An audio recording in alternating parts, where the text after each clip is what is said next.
Good evening students. हमने start किया था D block elements. D block elements को हमने ट्रांजिशन एलिमेंट्स भी बताया था, D block and F block. D block elements are called transition elements and F block elements are called inner transition elements. और फिर हमने उनकी पोजीशन देखी थी कि that D block elements they lie between S block and P block. इसके left side पे जो है वो एस ब्लॉक है और राइट साइड पे पी ब्लॉक है, और बीच में जो 10 ग्रुप हैं, 10 ग्रुप्स, कहाँ से लेके कहाँ तक, 3 से लेके 12 तक जो ग्रुप्स हैं, they are 10 groups and they are called D block elements. इन 10 ग्रुप्स को हमने 4 पीरियड्स में पढ़ना है, 4th, 5th, 6th और 7th पीरियड। और इनको हमने 4 ट्रांजिशन सीरीज का नाम दिया हुआ है। जो 4th पीरियड वाली सीरीज है that is called 3D series, फिर 4D सीरीज, फिर 5D series and then 6D series. जो 6D सीरीज है वो इनकम्प्लीट है, अभी उसके सारे एलिमेंट्स नहीं हम पढ़ते हैं, लेकिन जो 4, 5 और 6 ये तीनों सीरीज को हम स्टडी करते हैं। ठीक है, आज हमने पढ़ना है कि जो डी ब्लॉक एलिमेंट्स हैं उनके फिजिकल प्रॉपर्टीज़ और उनके ट्रेंड्स क्या हैं। ट्रेंड्स में जनरली हम पढ़ते हैं कि कैसे जो वो प्रॉपर्टी है वेरी करती है अलोंग द पीरियड और डाउन द ग्रुप। ठीक है, तो इसमें सबसे पहले जो हमने स्टडी करना है that is their metallic nature. First property is metallic nature. देखो, जितने भी डी ब्लॉक एलिमेंट्स हैं टोटल हमारे पास ये बनेंगे 40 के 40 D block elements, they all are metals. ये सब मेटल्स हैं। All D block elements are metal. Metals के करेक्टरिस्टिक्स क्या होते हैं? मेटल्स के करेक्टरिस्टिक्स होते हैं they are electropositive. Electropositive means they have tendency to lose electron. ठीक है, then metals are ductile in nature, metals are malleable in nature, metals are, yes, they are sonorous, और metals are good conductors of heat and electricity. All metals are solid except, यहाँ पे हमारे पास एक metal है that is mercury which is liquid in nature. ठीक है, जो D block metals हैं, डी ब्लॉक, ये खास करके डी ब्लॉक मेटल्स का है। D block metals they are hard and brittle. जो एस ब्लॉक के मेटल्स है ना, एस ब्लॉक में हमने पढ़ा सोडियम, पोटाशियम, लिथियम, ये सॉफ्ट मेटल्स हैं। यहाँ तक कि हम पढ़ते हैं that sodium can be cut with knife. इतना सॉफ्ट होता है कि हम उसको नाइफ से भी काट सकते हैं। लेकिन जो हमारे डी ब्लॉक एलिमेंट्स हैं they all are hard in nature. इनकी जो हार्डनेस है that can be explained on the basis of unpaired D electrons. अब देखो, ये जब हम कॉन्फ़िगरेशन पढ़ रहे थे तब भी हमने पढ़ा था, दोबारा से मैं जो हमारी फर्स्ट ट्रांजिशन सीरीज है उसके कॉन्फ़िगरेशन लिख देती हूँ। आउटर मोस्ट हमने पढ़ा 3D1 4s2 3D2 4s2 3D3 4s2 then 3D5 4s1 3D5 4s2 ऐसे सो ऑन। ठीक है, 3D10 तक जाएगा ये 4s2। तो ये आप देखो कि सबके अंदर अनपेयर डी इलेक्ट्रॉन्स हैं। ठीक है, तो इन अनपेयर डी इलेक्ट्रॉन्स की वजह से they can overlap and they can show covalent character. तो उसी वजह से they are hard in nature. ठीक है, they are harder.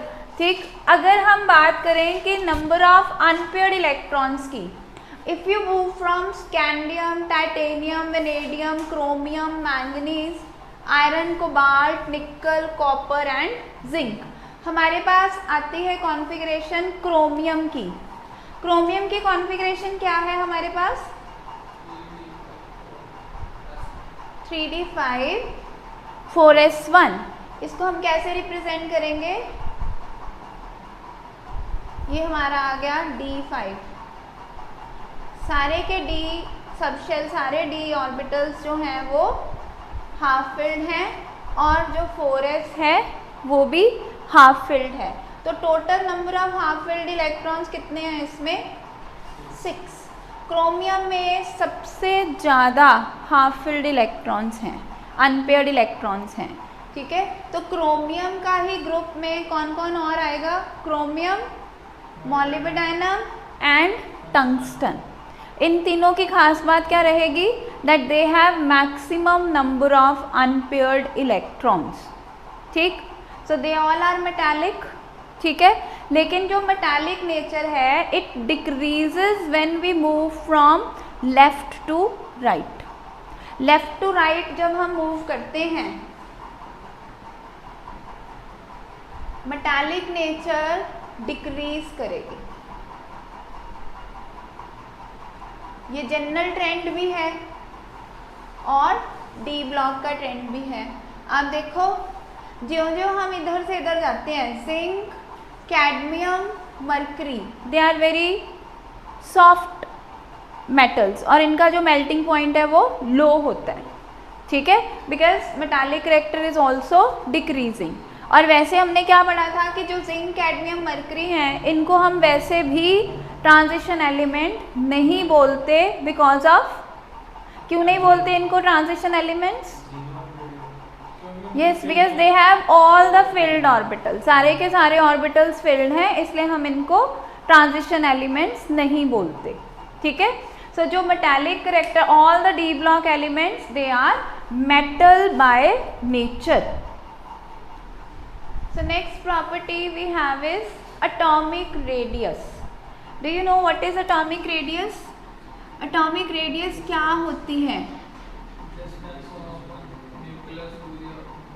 Yes, this is the distance between nucleus and the outermost shell में जो इलेक्ट्रॉन है उन दोनों के बीच का जो डिस्टेंस है इसे हम एटॉमिक रेडियस कह देते हैं।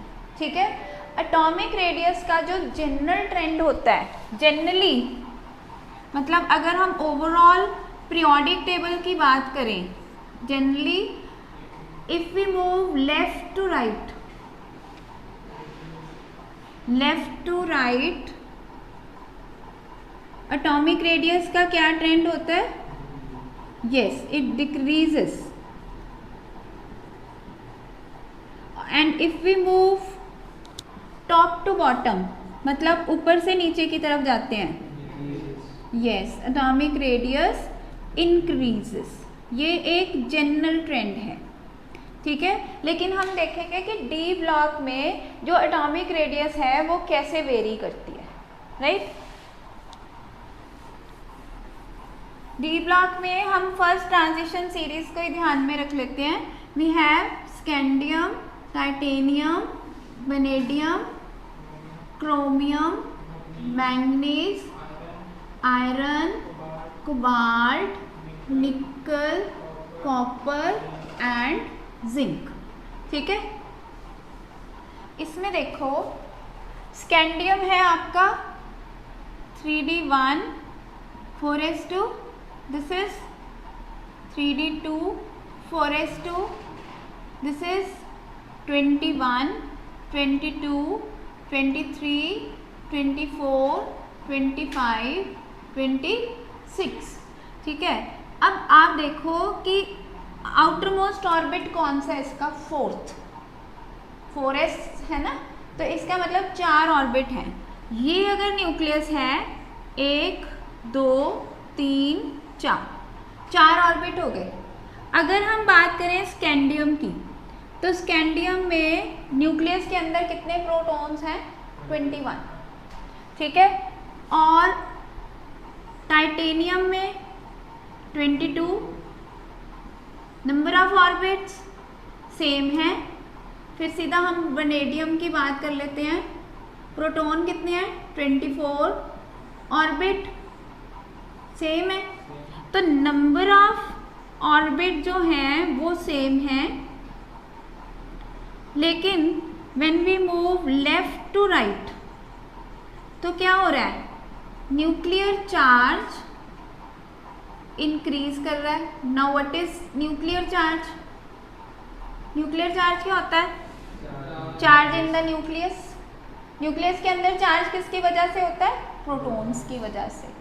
ठीक है, तो इसका मतलब नंबर ऑफ प्रोटॉन तो अंदर बढ़ रहे हैं, ऑर्बिट्स नहीं बढ़ रहे, ऑर्बिट्स नहीं बढ़ रहे, लेकिन नंबर ऑफ प्रोटॉन्स बढ़ रहे हैं। ठीक है, इसका मतलब क्या हुआ, न्यूक्लियर चार्ज की वजह से इनवर्ड पुल बढ़ेगी।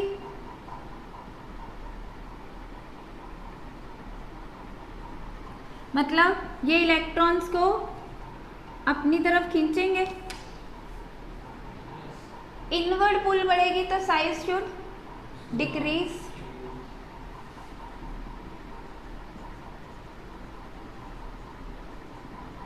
ये तो इफेक्ट आएगा न्यूक्लियर चार्ज का। ठीक है, लेकिन जो डी ब्लॉक एलिमेंट्स हैं इनमें एक और फैक्टर है जो रोल प्ले कर रहा है। वो फैक्टर कौन सा है? आप देखो कि जो डी ब्लॉक है उसमें आउटर मोस्ट ऑर्बिट तो 4th है, लेकिन लास्ट इलेक्ट्रॉन कहाँ एंटर कर रहा है? 3rd में, 3 के डी में। तो क्या हो रहा है, जब हम लेफ्ट टू राइट मूव कर रहे हैं, यहाँ पे इनर शेल में एक इलेक्ट्रॉन था, यहाँ पे 2 इलेक्ट्रॉन है, यहाँ पे 4 हो गए। तो क्या हो रहा है, number of electrons in the penultimate shell, penultimate shell बोलते हैं सेकेंड लास्ट को। ठीक है, number of electrons in the penultimate shell are increasing, और जो इनर शेल के इलेक्ट्रॉन्स होते हैं वो क्या करते हैं, अब इंटरेक्शन जो है न्यूक्लियस की किसके साथ हो गई? इनर इलेक्ट्रॉन्स के साथ। तो जो आउटर ऑर्बिट का इलेक्ट्रॉन है वो पीछे हो गया। This effect is known as screening effect और शील्डिंग इफेक्ट। तो क्या है, as we move left to right, number of electrons in penultimate shell क्या हो रहा है, इंक्रीजेस। देयरफॉर स्क्रीनिंग इफेक्ट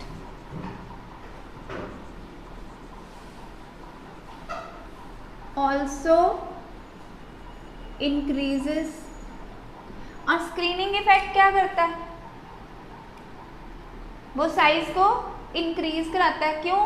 क्योंकि साइज डिक्रीज क्यों हो रहा था, क्योंकि न्यूक्लियस का पूरा ध्यान आउटर मोस्ट इलेक्ट्रॉन के ऊपर था। ठीक है, तो इनवर्ड पुल हो रही थी, इनवर्ड पुल की वजह से साइज छोटा होता जा रहा था। लेकिन अब क्या हुआ, बीच में इनर शेल का इलेक्ट्रॉन आ गया। जब इनर शेल में इलेक्ट्रॉन आ गया तो इंटरेक्शन न्यूक्लियस की किसके साथ हो गई? इनर इलेक्ट्रॉन के साथ। तो जो बाहर वाला इलेक्ट्रॉन था वो बच गया, तो उसके बीच में और न्यूक्लियस के बीच में पुल कम हो गई। As a result size increase हो गया। यानी कि जो हमारा स्क्रीनिंग इफेक्ट है that leads to increase in size. बात समझे? 2 फैक्टर्स हैं जो रोल प्ले कर रहे हैं। पहला फैक्टर है nuclear charge. When we move left to right nuclear charge increase कर रहा है। ओके, और न्यूक्लियर चार्ज क्या करता है, that decreases the size of the atom because it pulls the electrons inward. ठीक, सेकेंड फैक्टर जो रिस्पॉन्सिबल है वो है स्क्रीनिंग इफेक्ट, या जिसे हम शील्डिंग इफेक्ट भी कहते हैं। शील्डिंग इफेक्ट में क्या होता है कि जो इनर इलेक्ट्रॉन्स हैं उनका पुल न्यूक्लियस की तरफ ज़्यादा हो जाता है और जो आउटर इलेक्ट्रॉन है उसका पुल कम हो जाता है, जिसकी वजह से साइज बढ़ रहा है। यानी कि न्यूक्लियर चार्ज और screening effect they act opposite to each other, एक दूसरे के ऑपोजिट काम कर रहे हैं। तो अब हम किस रिजल्ट पे पहुंचे कि साइज बढ़ेगा कि कम होएगा? नहीं, ऐसा कुछ नहीं होता।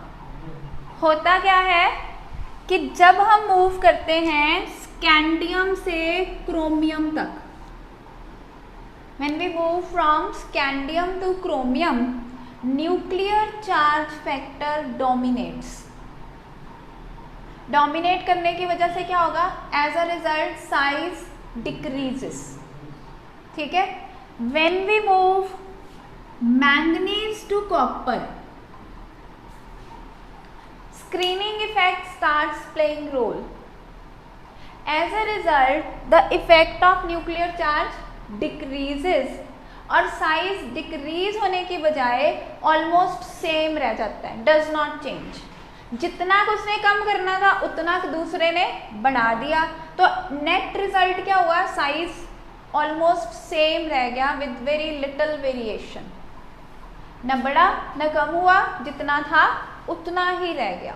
ठीक है, अप टू कॉपर। लेकिन जब हम मूव किए कॉपर से जिंक पे, अब जिंक में कितने इलेक्ट्रॉन हैं? D10। तो स्क्रीनिंग इफेक्ट एकदम बढ़ गया because number of inner electrons are more. उससे क्या हुआ? जो आउटर मोस्ट शेल है वो उसकी पुल कम हो गई, साइज एकदम बढ़ गया। तो हुआ क्या? स्कैंडियम से क्रोमियम साइज डिक्रीज हुआ, क्रोमियम से कॉपर ऑलमोस्ट सेम रहा, नॉट एग्जैक्टली, थोड़ी बहुत वेरिएशन भी, 116 है तो 115 हो गया, 117 हो गया, बस इतनी की वेरिएशन, एक पाइकोमीटर की वेरिएशन हुई। ठीक है। और फिर कॉपर से सडनली जिंक पे जब गया तो फिर से साइज बढ़ गया। So this is the trend of atomic radius along the period in D block. सारी ट्रांजिशन सीरीज में यही चलेगा। ठीक है, 3D में भी यही चलेगा और 4D में भी यही चलेगा। 5D और 6D में तो एक्सेप्शंस हैं ही, एफ ब्लॉक आ जाएगा, उसको भी हम डिस्कस भी करेंगे। लेकिन 3D और 4D में सेम ट्रेंड चलेगा कि क्रोमियम तक डिक्रीज होगा, फिर कॉपर तक सेम रहेगा ऑलमोस्ट, और फिर एकदम जिंक पे बढ़ जाएगा। ठीक है। So this is how atomic radius vary in d block elements along the period. Trend यही रहेगा 3D में भी और 4D में भी। तो हमने डिस्कस किया कि कैसे एटॉमिक रेडियस वेरी करती है when we move left to right. Next we have when we move down the group. Down the group मतलब टॉप टू बॉटम, जो तो जनरल ट्रेंड है। जैसे जैसे हम टॉप टू बॉटम आते हैं नंबर ऑफ शेल्स बढ़ते जाते हैं। ठीक है, नंबर ऑफ शेल्स बढ़ने की वजह से जो एटॉमिक रेडियस है दैट इंक्रीजेस इन जनरल। ठीक है, डी ब्लॉक एलिमेंट्स में भी ऐसा ही होता है when we move from 3D series to 4D series. Scandium से यट्रियम तक जब हम जाते हैं तो साइज बढ़ता है। ठीक है, टाइटेनियम से जिरकॉनियम साइज बढ़ता है। लेकिन जब आती है बारी लेंथेनम की, तो लेंथेनम के बाद हाफेनियम से पहले, लेंथेनम के बाद हाफेनियम से पहले हमारे पास 14 एलिमेंट्स हैं जो कि एफ ब्लॉक एलिमेंट्स हैं। और एफ ब्लॉक एलिमेंट्स यहाँ बीच में आ गए, एफ ब्लॉक एलिमेंट्स बीच में आ गए, तो इसका मतलब है कि हाफेनियम का आउटर इलेक्ट्रॉन भरने से पहले अंदर कौन से इलेक्ट्रॉन आ गए? एफ के इलेक्ट्रॉन्स आ गए। और जो एफ इलेक्ट्रॉन्स हैं दे show very poor shielding effect. अगर f electrons poor shielding effect show करेंगे तो साइज पे क्या असर आएगा, न्यूक्लियर पुल इंक्रीज हो जाएगी तो साइज विल डिक्रीज। अब जहाँ जिरकोनियम से हाफोनियम तक जाते हुए साइज क्या होना चाहिए था, बढ़ना चाहिए था, लेकिन यहाँ क्या हो जाएगा, कम हो जाएगा, तो वो ऑलमोस्ट सेम रह जाएगा, बढ़ेगा ही नहीं। ठीक है, the same will happen here. This is known as lanthanoid contraction. क्या बोलते हैं इसको, लेंथेनॉइड कंट्रैक्शन। लेंथेनॉइड कंट्रैक्शन क्या है, when we move from second to third transition series,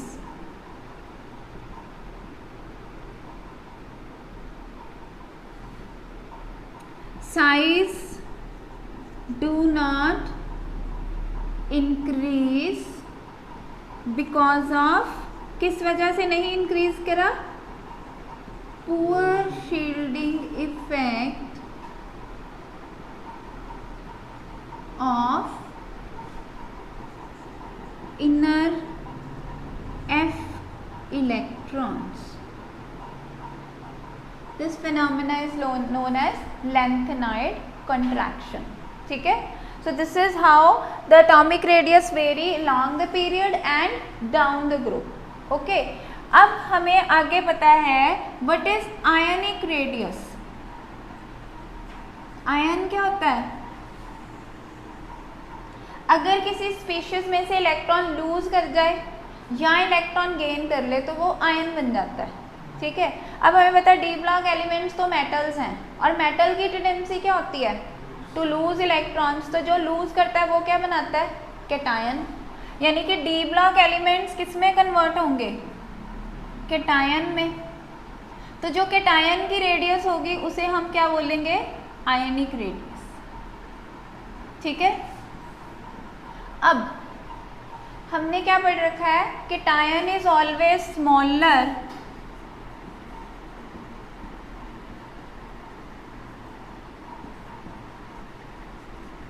then it's parent atom.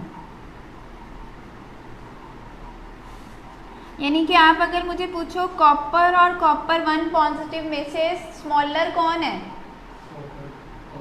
Copper positive smaller है।